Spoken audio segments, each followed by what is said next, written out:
Okay, good morning. This is another exciting morning because we've got Kevin with us, and Kevin's been in this customer space for a long time. Good morning to you, Kevin.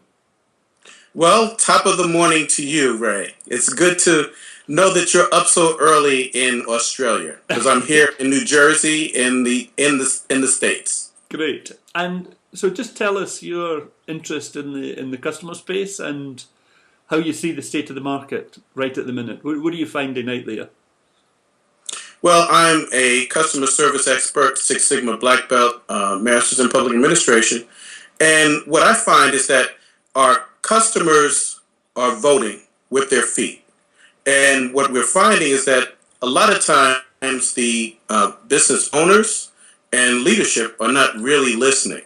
And they're missing out on a great opportunity to connect with people that they already have buying from them. So what do you think stops businesses? What are the hurdles to good customer management, and why do business? It seems so obvious. Why do businesses not look after their existing customers properly? I really think it's a lack of knowledge. They don't realize the value that their current customers have. And the other thing I think is a myth is that they believe that they have to do a lot to keep their current customers. And for the most part, it's been my experience that they have to be willing to listen to the customers and ask them questions and provide something of value that may not actually cost a lot of money, but that they're doing different than what their competitors are doing. So just to give you an example, you may be a owner of a shoe store, and you have a straight line of sight out to the parking lot, and it's pouring rain. How valuable would it be to your customer if you had someone poised at the door when someone stopped in the parking lot? You ran out. You had one of your staff run outside with an umbrella and escort them into the store.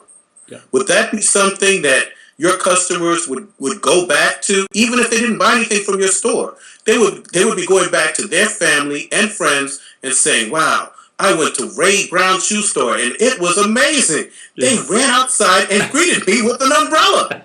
And that's the one thing that people aren't doing. Doesn't cost you anything additional to do, but it's an opportunity to connect with your customers in a way that they find valuable. Yeah, yeah. What a great idea. And I'm sure there's lots of ideas in other businesses that would have the same impact, but I love that one with the rain.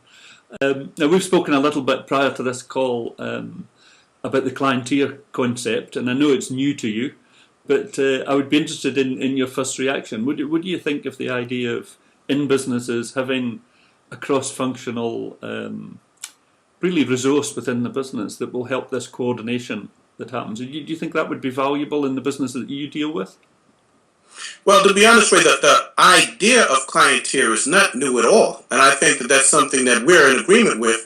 I love the naming that you have because it's a cross between the someone that is client focused and someone that is marketing focused. So if you took client, the first part of client, and you took the last part of a marketeer and you put them together, you have client tier. Yeah. And it's an opportunity to market to a client in a way that they will be receptive to. And I think the real value of client tier is the fact that it's all about establishing a relationship with the client. If you establish a good relationship with the client, you have that client come back often to your store, and you know the client knows you, and they look forward to you coming into the store. So where do you see the market going in the next few years? And maybe you could touch on briefly on social media. Do you think that's having an impact on the customer space? I think that social media has an opportunity to be a good thing or a bad thing, depending upon how it's used. So I think that the most important thing that I'd be telling my clients is that you want to make sure that you have a good relationship with your clients, because in the social media space, they're always talking. You want to make sure that you have some type of Google Analytics so that you can find out what's going on with your business and what people are saying about your business. And the other thing is, establish a social media page. You want to follow them. So if they're using Facebook or if they're using Twitter, then you want to have accounts in those both of those social media spaces so that you can meet them, give them value, and allow them to connect with you. And the more often that they connect with you, the more valuable your particular business becomes to them, and the more top of mind they are. So, for an example, just ordered pizza the other day for one of my church groups. I ordered pizza from Papa John's, and I was able to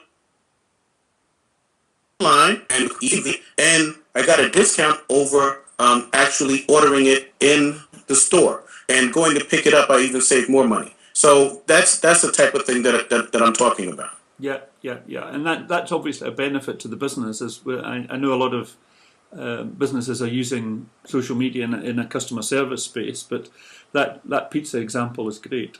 Kevin, we're trying to keep these conversations really short and sharp, so that's been great, and I hope you have a lovely evening. It's great to see your family in the background there. So you have a lovely evening with your family, and we'll speak to you again soon. Listen, you have a wonderful day in Australia. I hope that you have a sunny day, and look forward to speaking to you. If not here online, then seeing you in person, seeing you in forum. Thanks, Kevin. Thank you. Thank you.